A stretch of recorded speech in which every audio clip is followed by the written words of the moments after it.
Amós capítulo 3, verso 9. Aliás, verso 8.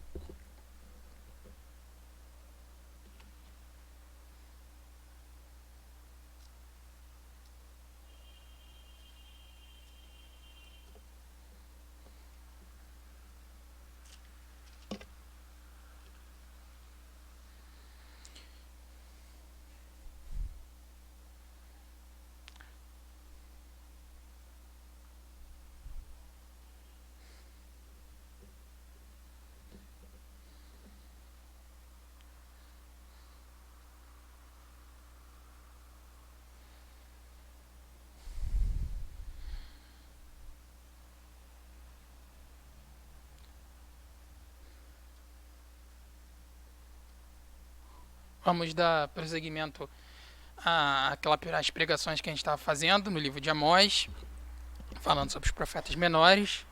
Né? Já passamos aí por quatro, acho que acredito que quatro sermões até agora sobre essa série, e hoje a gente vai continuar no capítulo 3. Vamos ler do verso 8 até o verso 15. Diz assim: Rugiu o leão, quem não temerá? Falou o Senhor Deus, quem não profetizará? Fazei ouvir isto nos castelos de Asdote e nos castelos da terra do Egito, e dizei: Ajuntai-vos sobre os montes de Samaria, e vede que grandes tumultos há nela, e que opressões há no meio dela.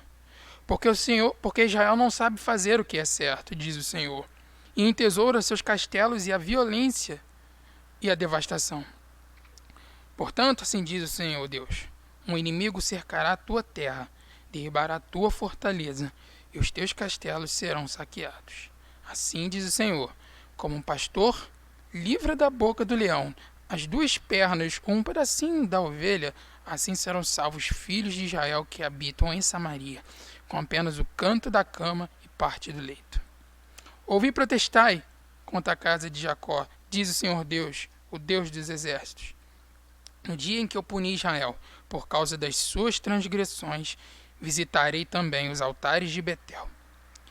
E as pontas do altar serão cortadas e cairão por terra.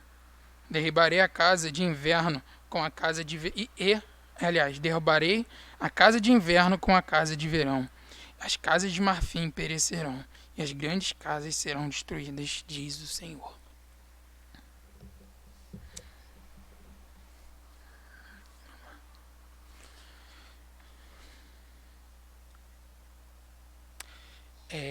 No filme Kingsman, Agente Secreto, se você não conhece, é um filme sobre espionagens e essas coisas. Harry, que é o nome do personagem, ele está conversando com um novo recruta, Eggsy. Então Harry diz a Eggsy: não há nobreza em ser superior ao próximo.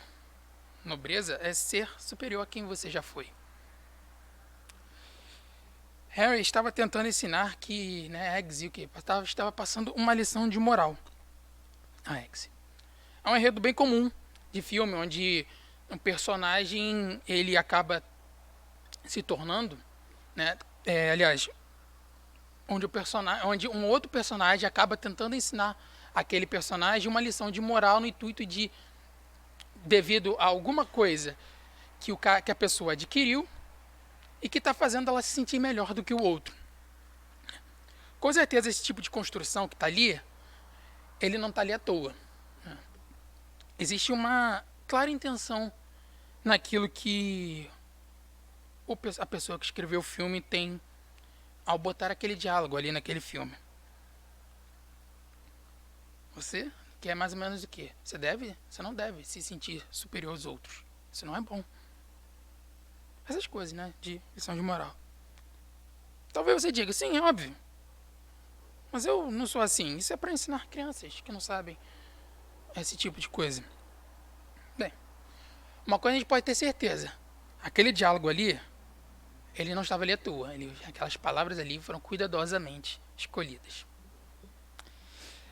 Na Bíblia, as palavras também são cuidadosamente escolhidas. Deus, quando ele usa os profetas, quando ele usa o profeta para falar, ele usa os verbos certos, nos tempos certos, ditos e organizados de uma maneira para fazer com que ele seja entendido da maneira que ele quer ser entendido. E assim a gente também deve fazer. Se você reparou no que a gente acabou de ler aqui, você vai perceber que a gente está diante de um julgamento. Temos um juiz, um acusador, testemunhas e uma sentença proferida. Nessa peça, contada pelo profeta Amós, Deus é o juiz e o acusador. Israel está no banco dos réus e os filisteus e os egípcios são as testemunhas desse caso. O julgamento, ele começa lá no início do verso 1 do capítulo 3 e ele prossegue em diante. Na semana passada, o pastor ele falou, ele deu início ao capítulo 3 ali, falando sobre os versos do 1 ao 8. E aqui eu vou dar início aqui, pegando o ganchinho nele, no que ele falou no verso 8. O que diz o verso 8? Rugiu o leão, quem não temerá? Falou o Senhor Deus, quem não profetizará?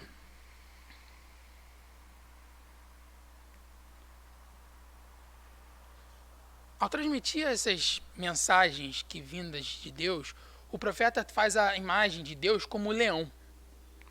Um leão que está prestes ao ataque. É comum no reino animal você ver que, dado um certo rebanho, sempre tem um animal que fica de alerta ao redor, observando as redondezas diante da iminência de algum predador que possa atacar. Então, quando o predador ataca, aquele animal que estava atento, ele dá o aviso e o rebanho ele parte para fugir do predador.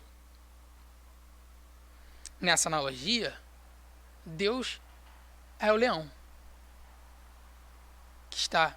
E aí tente imaginar aquele leão abaixado que anda devagar, fazendo passos lentos, prestes a atacar o rebanho. Nessa peça, Deus é o leão, o rebanho é Israel. E o profeta, ele é esse vigia que está atento. E aí, o que o profeta diz? O profeta não tem escolha. Tudo que ele pode fazer é dar o aviso de que Deus está vindo para destruir Israel. O leão rugiu. E agora? O que você faz? Deus falou. Só resta ao profeta alertar do perigo iminente. Nesse ponto, Deus já tinha iniciado a sua acusação contra o réu que era Israel. Que ela começa no capítulo 1 e ela vai até o verso 10. A partir daqui, eu vou dividir a nossa pregação aqui em 3 pontos. A acusação, a sentença e a conclusão. Acusação. A acusação é aquilo que acontece aqui, do verso 1 ao verso 10 do capítulo 3, onde Deus começa a elencar todos aqueles motivos pelos quais Israel é culpado. A partir do verso 10, Israel ele é condenado, aliás, ele é acusado de 3 coisas. Esqueceu de fazer o que é certo, acúmulo de bens de forma indevida e idolatria. Verso 9. Fazer ouvir isto nos castelos de Asdod e nos castelos... Asdod é na Filístia, ou seja, é a terra dos filisteus. Ele está se direcionando aos filisteus. Fazer ouvir isto nos castelos de Asdod e nos castelos da terra do Egito, e dizei: ajuntai-vos sobre os montes de Samaria e vede que grandes tumultos há nela e que opressões há no meio dela. Deus começa convocando as testemunhas aqui. Deus escolhe suas palavras com muito cuidado. Olha que irônico. As testemunhas que Deus chama para esse julgamento são os inimigos de Israel, os egípcios e os filisteus. Deus não convoca anjos ou o profeta ou alguém que fosse inocente dos crimes das quais o réu é culpado. É como se Israel fosse pior do que os pagãos. E é isso mesmo. O povo de Deus, que tem a lei de Deus, ele age de forma que os pagãos. Pior, aliás, ele age de forma pior que os pagãos, que tinham outros deuses e que não seguiam a lei de Deus. Teoricamente, com toda a liberdade que eles tinham, né, como eles não detinham a lei de Deus, Deus não falou àqueles povos, eles possuíam a liberdade de agir como bem entendessem. Ainda assim, Deus diz que Israel era pior do que eles. Deus convoca os inimigos do povo para testemunhar as atrocidades que Israel cometia.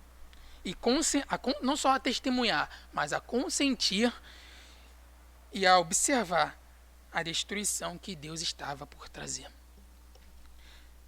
Não é difícil imaginar esse tipo de situação quando você observa dentro da igreja pecados piores do que talvez você observasse lá fora.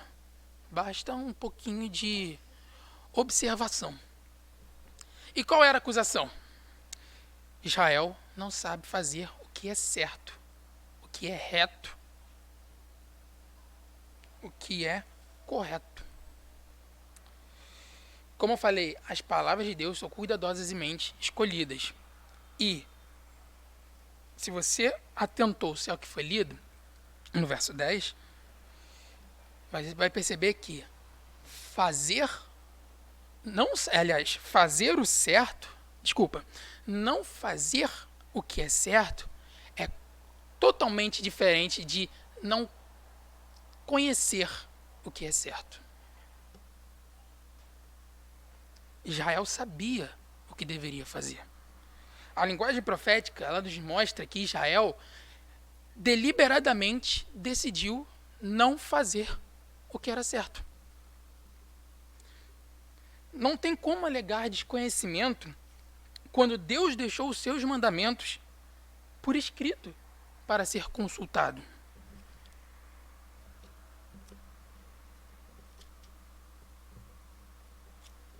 Israel escolheu seguir o caminho da desobediência. E Deus os acusa de não saber fazer o que é certo. Porque, assim, na cabeça de Israel, eles estavam fazendo o que era certo. Para eles estava tudo bem.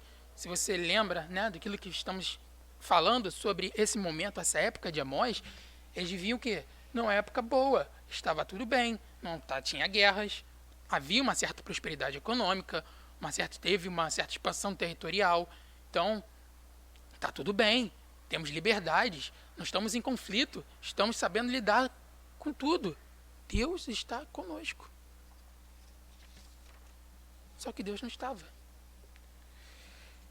Tim Keller, um pastor presbiteriano, ele diz num livro que qualquer fracasso em obedecer é um fracasso em lembrar. Ele diz assim, nossa desobediência está enraizada no fato de não nos lembrarmos de quem Deus é. E o inverso também é verdade. Enquanto nos lembrarmos de quem Deus é, vamos servi-lo de maneira plena, radical e feliz. Essa é uma descrição reveladora da idolatria e do que ela faz conosco. Quando transformamos algo em um ídolo, ele nos faz continuamente infelizes. Se os filhos, por exemplo, se nossos filhos são nossos falsos deuses, perderemos a alegria quando eles enfrentarem problemas. Somos acorrentados e aprisionados pelo nosso ídolo. Como temos de possuí-lo, lembra do anel, my precious, temos de possuí-lo, não temos força para negar-lhe nada. É isso que leva muitas pessoas a trabalhar em excesso, sacrificar família, amigos e saúde no altar da carreira profissional, por exemplo.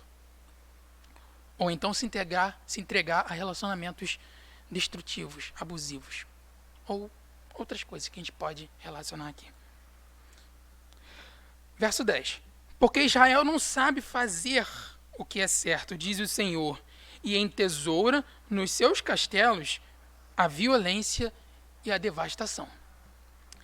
Entesourar nos seus castelos a violência e a devastação é uma forma bem poética para dizer que as riquezas que Israel ganhou foi de forma indevida, por meio da violência, do roubo e da morte dos mais necessitados. Os bens que eles possuíam estavam manchados com o sangue dos inocentes e dos pobres que foram mortos e sacrificados em prol daquela riqueza. Então, imagina.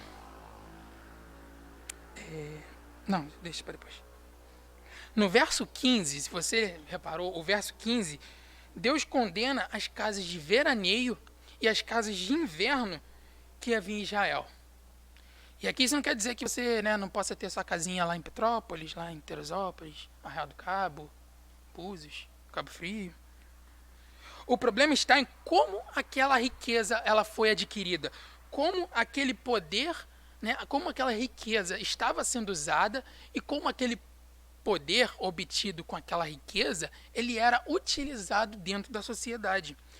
Olha o capítulo 2, versos 6 e 8 do mesmo livro de Amós. Assim diz o Senhor: por 3 transgressões de Israel e por 4 não susterei o castigo. Porque juízes vendem o justo por dinheiro e condenam o necessitado por causa de um par de sandálias. Suspiram pelo pó da terra sobre a cabeça dos pobres e pervertem o caminho dos mansos. Um homem e seu pai coabitam com a mesma jovem, e assim profanam o meu santo nome. E se deitam ao pé de qualquer altar, sobre roupas empenhadas, e na casa de seu Deus bebem o vinho dos que foram multados. Pessoas eram escravizadas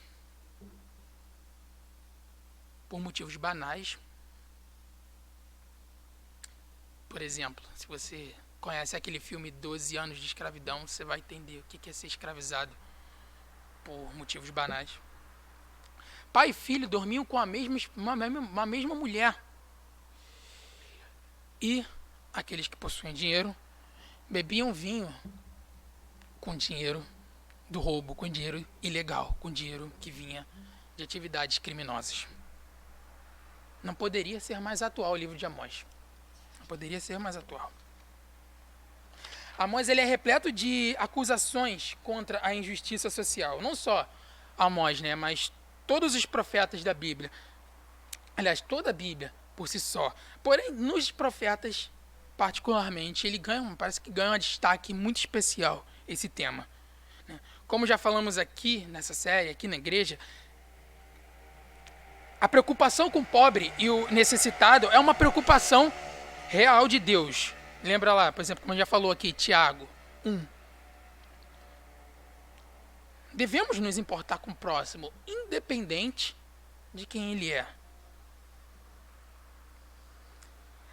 E é justamente a ausência do meu importar-me com o meu próximo é que revela o orgulho que há no meu e no nosso coração. O orgulho, por definição, é um sentimento de uma pessoa que tem o sentimento de prazer, de grande satisfação com o próprio valor, com a própria honra. O orgulhoso, ele não sente orgulho de ser bem-sucedido, de ser inteligente ou de ter uma boa aparência, mas ele sente orgulho de ser mais bem-sucedido, mais inteligente e de ter uma melhor aparência do que a outra pessoa. O desdém e o desprezo constituem a essência do orgulhoso. Por ele agir assim, o orgulhoso ele está a todo momento se comparando. Ele não enxerga as suas falhas, mas apenas a dos outros, numa tentativa de desqualificar o outro e também de se exaltar. Não só para ele mesmo, como também para que os outros vejam isso. Dado que ele tem essa atitude, né, os seus olhos se tornam arrogantes em relação aos outros. E, finalmente, diante disso, o orgulho ele nos torna insensíveis e injustos com relação aos outros e com aqueles que têm menor poder social que nós. Provérbios 11:12. É falta de bom senso desprezar o próximo. A pessoa sensata permanece calada. Salmo 123, verso 3 e 4. Tem misericórdia de nós, Senhor, tem misericórdia, pois estamos sobremodo fartos de desprezo. A nossa alma está saturada do escárnio dos que estão à sua vontade e do desprezo dos soberbos. Provérbios 30, do 11 ao 14. Alguns amaldiçoam o pai e são ingratos com a mãe. Consideram-se puros, mas são imundos e nunca foram lavados. Olham ao redor com orgulho e lançam olhares de desprezo. Seus dentes são como espadas e suas presas como facas. Devoram da terra os pobres e da humanidade os necessitados. Provérbios 15, 25. O Senhor derruba a casa dos orgulhosos, mas protege a propriedade da viúva. Provérbios 16, verso 5 e verso 18. Os orgulhosos são detestáveis para o Senhor, certamente serão castigados. O orgulho precede a destruição, a arrogância precede a queda.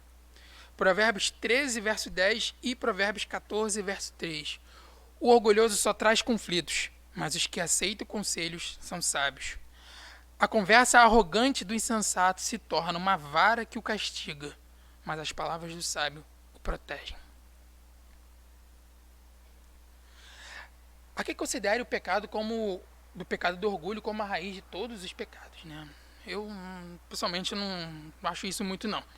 Mas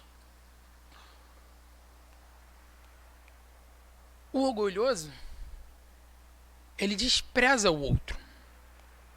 O orgulhoso, ele não consegue também olhar para cima.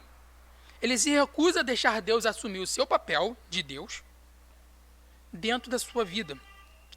O orgulhoso, ele deseja ser o criador, ele deseja ser independente, confiando apenas em seus próprios recursos.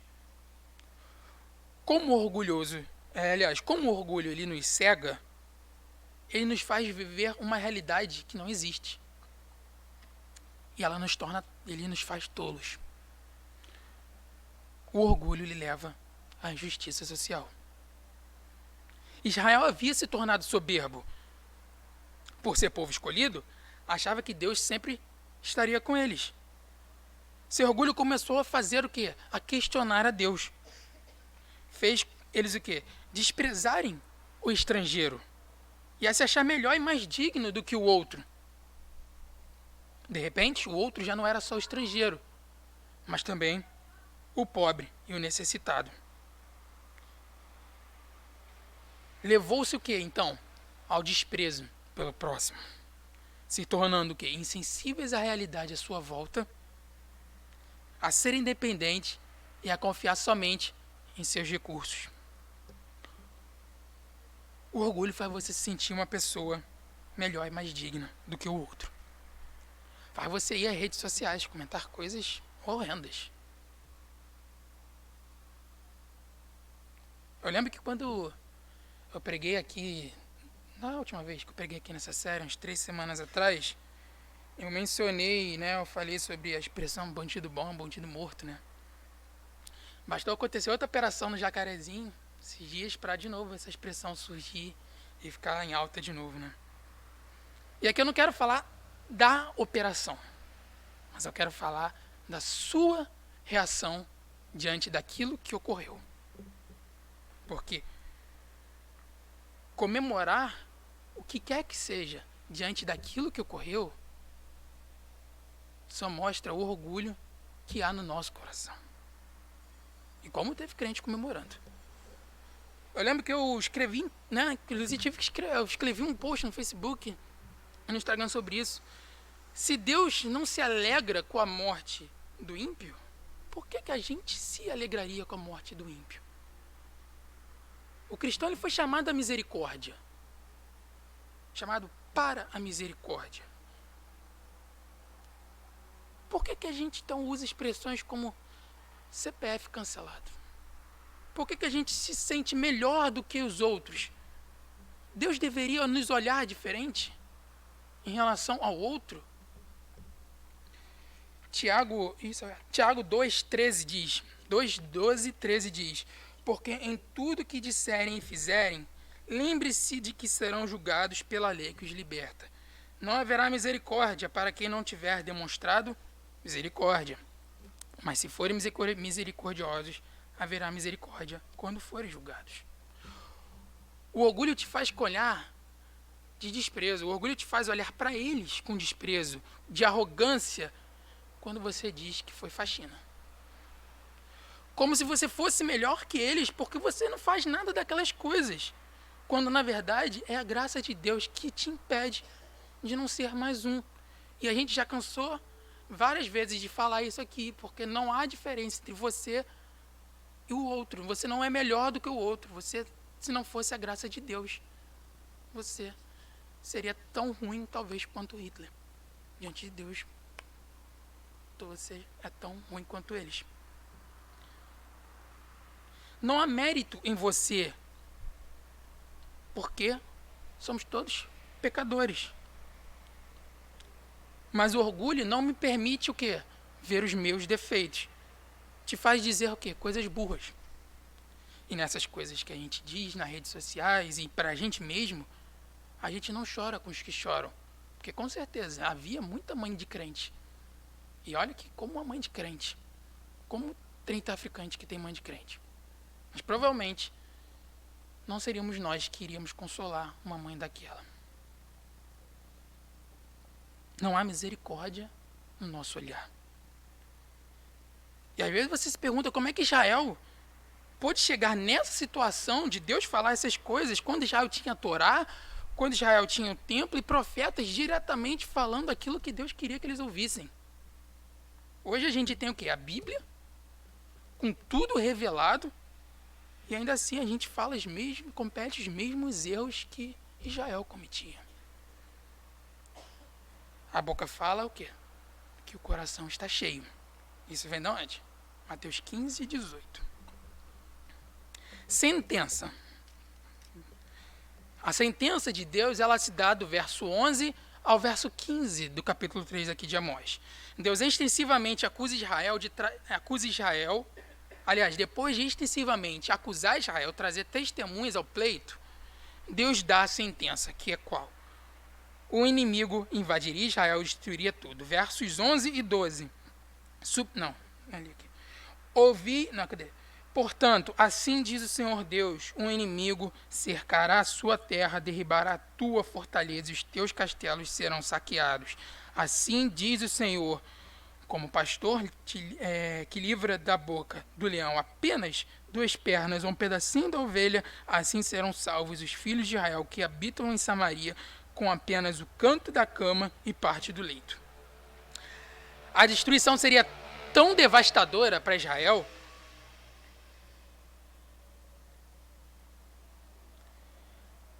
quanto esse verso 12 aqui.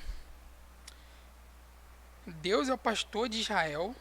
Aliás, Deus é o pastor e Israel é a ovelha. E a destruição é tal que seria como se Deus só recuperasse um braço ou uma perninha da ovelha diante do ataque do leão.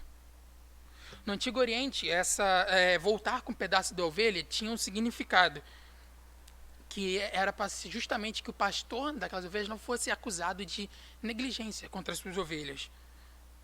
Como que eu tentei salvar minha ovelha, olha aqui, e volta com um pedaço da ovelha.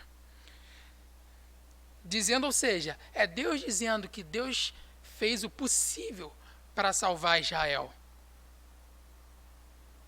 mas que ele só conseguiu resgatar um braço ou uma perna. Como um pai que diz pro filho, sai daí, você vai cair, você vai botar o dedo aí, você vai tomar choque, você vai se machucar, melhor parar. E a criança vai lá e faz. Exatamente. Deus destruiria tudo, a casa de veraneio, a casa de inverno, as pessoas, todo mundo seria destruído por meio da invasão da Assíria.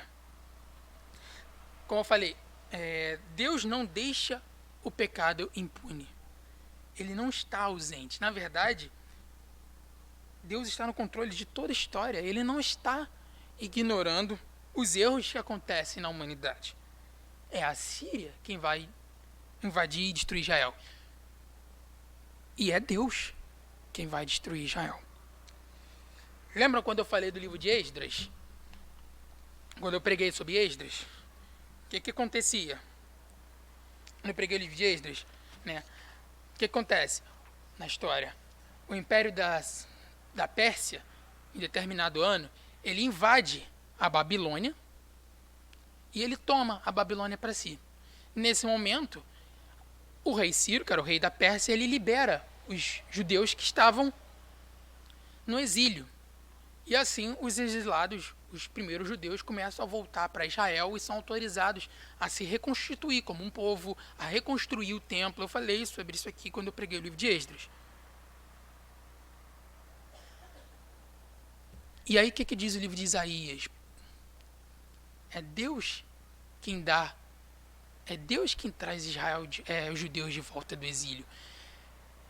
É Deus quem dá poder para Ciro para permitir a volta do seu povo para o exílio. É Deus quem dá autoridade a Pilatos para que Pilatos mate Jesus e crucifique Jesus. É Deus quem controla toda a história, inclusive a nossa. E era Deus aqui quem destruiria Israel. Conclusão. Vocês repararam que nesse julgamento não teve advogado de defesa, teve? Israel não tem quem defenda das acusações de Deus. Não tem quem pleiteie o caso de Israel. Israel tem que decidir seu destino.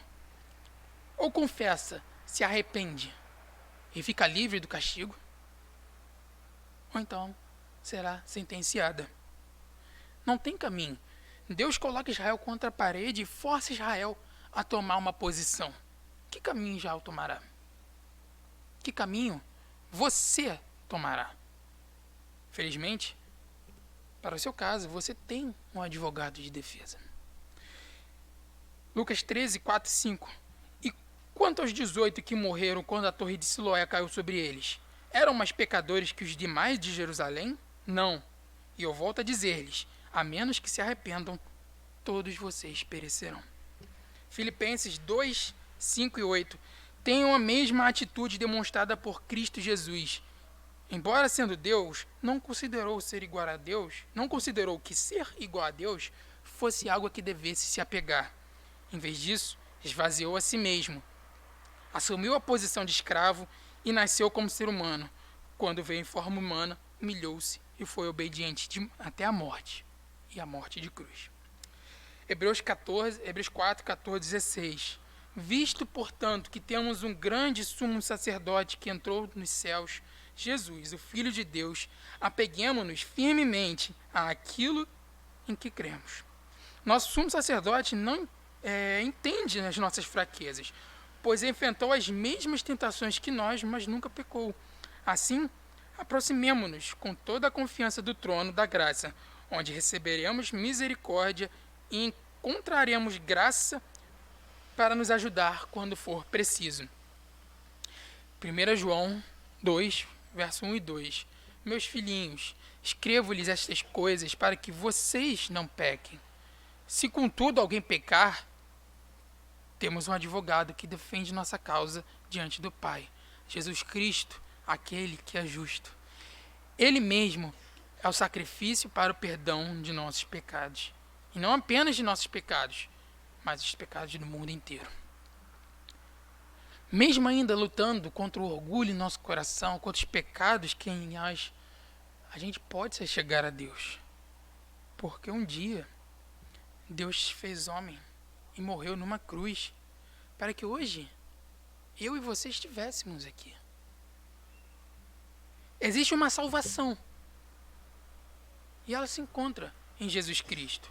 Na cruz, Deus despejou a sua ira sobre o seu próprio Filho, para que assim ele pudesse despejar sobre você a graça e a misericórdia que você nunca pediu ou mereceu. Sem o Evangelho, nós estaremos sempre entregues ao nosso pecado e ao nosso sentimento autodestrutivo.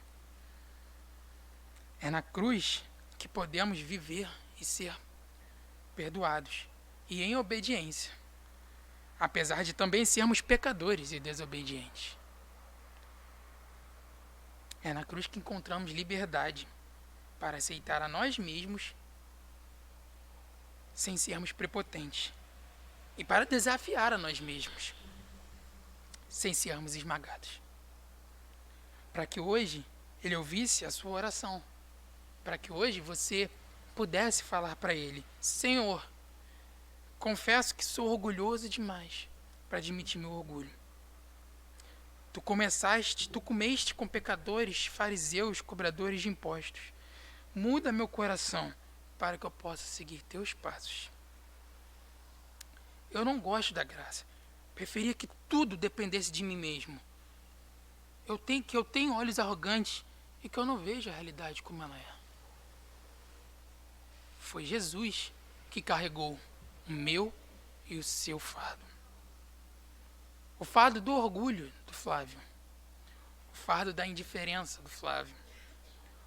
O fardo da falta de misericórdia. O fardo da ira.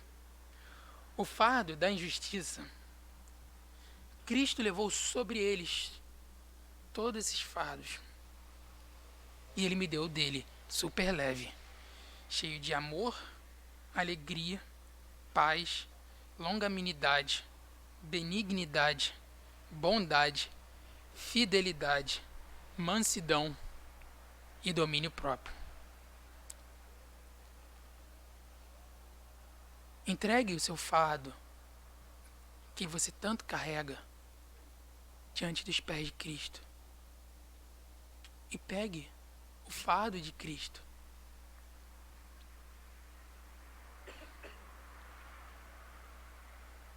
Deus morreu na cruz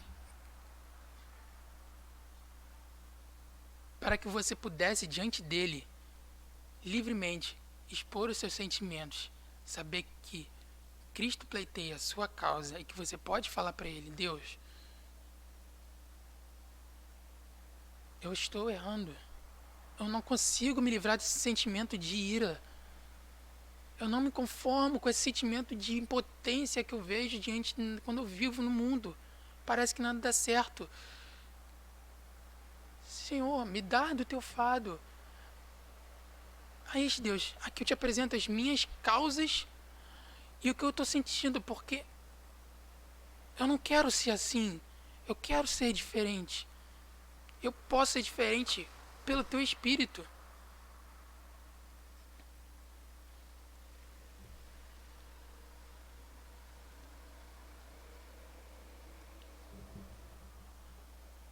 A graça de Deus, ela nos lembra que a gente não é perfeito.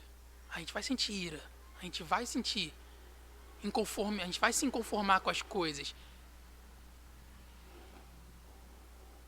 Mas a graça de Deus está ali para te lembrar de que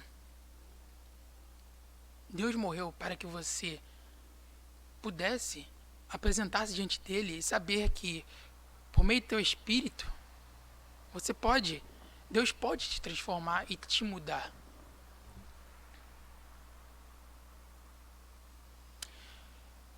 Cristãos são chamados à misericórdia, porque Deus foi misericordioso com pessoas que não mereciam misericórdia. E assim como Deus nos amou, devemos amar os outros. E esses outros independem de quem são esses outros. Inclusive, aqueles que a gente não acha dignos. Se é que a gente pode chamar alguém de merecedor da graça de Deus. Enfim. Vamos orar. Terminar esse sermão.